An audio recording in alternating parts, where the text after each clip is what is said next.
Tampa Bay Buccaneers. Now, this has not yet been posted by PointsBet, but they've informed us that when the lines are out for all 17 games, the Buccaneers will be favored to win each one of them. That happened in 2019. The Patriots were favored before the season to win all 16 of their games. And remember, they were like 8-0, I think, before a Sunday night game against the Ravens, and the Ravens gave them their first loss, and they finished 12-4. But the Buccaneers, with Tom Brady in his second year with the team, will be favored to win all 17 of the games that you see there on the screen. Yeah, I think that their one against the Rams is probably going to be the closest. And look, it's going to be interesting to see what they do. Look, I think by the end of the season, the Buccaneers were clearly the best team in football.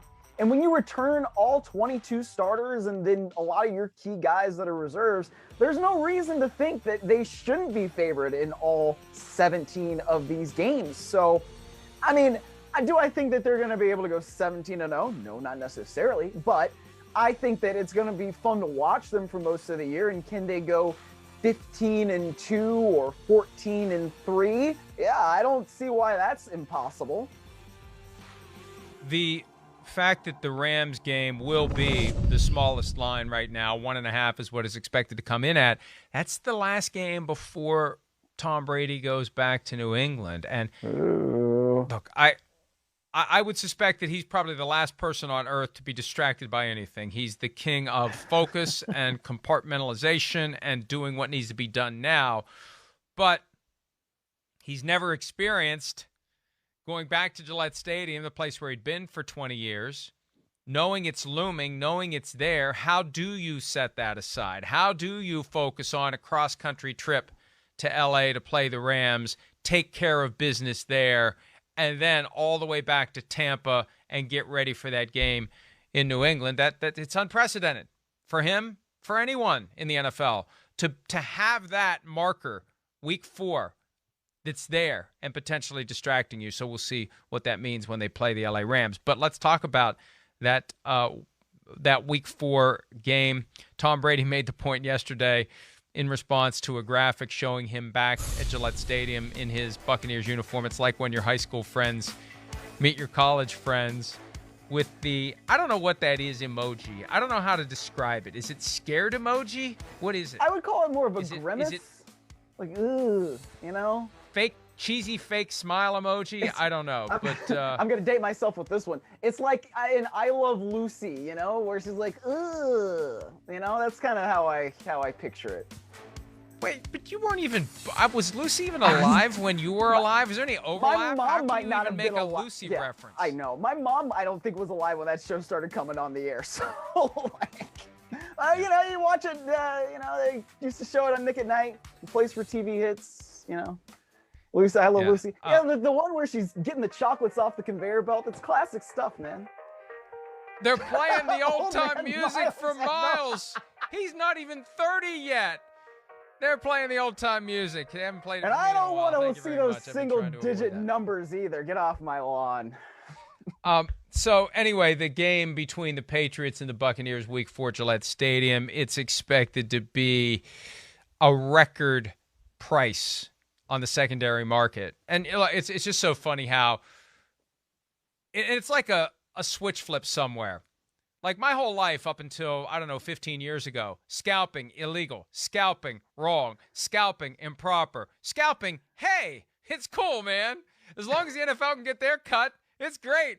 Everybody's scalping now. You do it on a computer, it's fine. You stand outside the stadium, not fine. Do it in your phone. Hey, man, open season. So anyway, so the tickets are expected to go for more than $1,500. Right now, the cheapest seat on Ticketmaster is $1,500.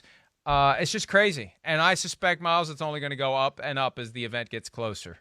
Oh, no doubt. Because, look, if you are somebody who rooted for Tom Brady for so many years, saw him win so many trophies, you want to come back and you want to give him his due, I would expect, right? I don't feel like Tom Brady's going to come in there and that people are going to, like, boo Tom Brady. Why would anybody ever do that? He won you literally 6 trophies. So even though he went to Tampa Bay and he won another, like, they're going to honor Tom Brady probably in a significant way.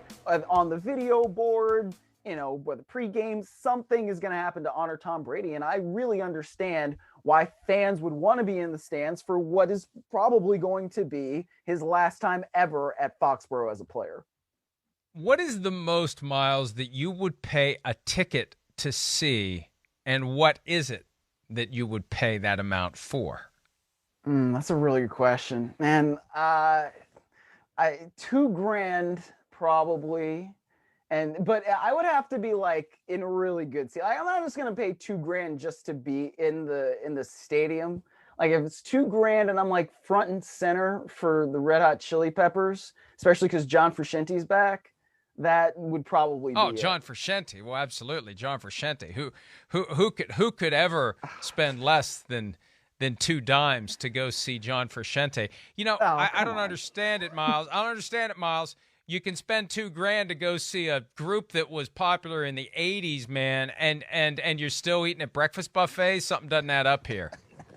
I don't know. I think, and I'm making I Love Lucy references. I think I just aged myself like 15 to 20 years of the course of this show.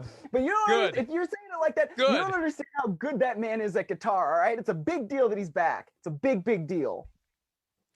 I'd never even heard of him. I know it's of Anthony Kiedis. Is that his last name?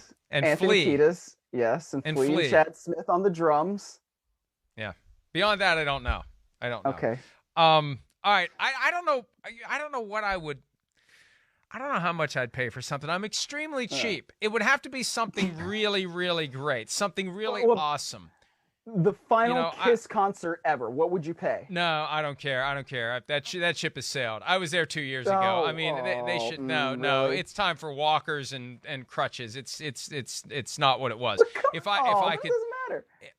It matters. Trust me. I saw them when they could actually move around on those boots. It's not good anymore. It really isn't. They distract you with lights and images and bombs, and the older they get, the more fire they incorporate into their act, because it's a distraction from the fact that it's just not. Spandex is not kind to the body of a man in his 70s. That's for sure. So I don't know. I've never seen Springsteen.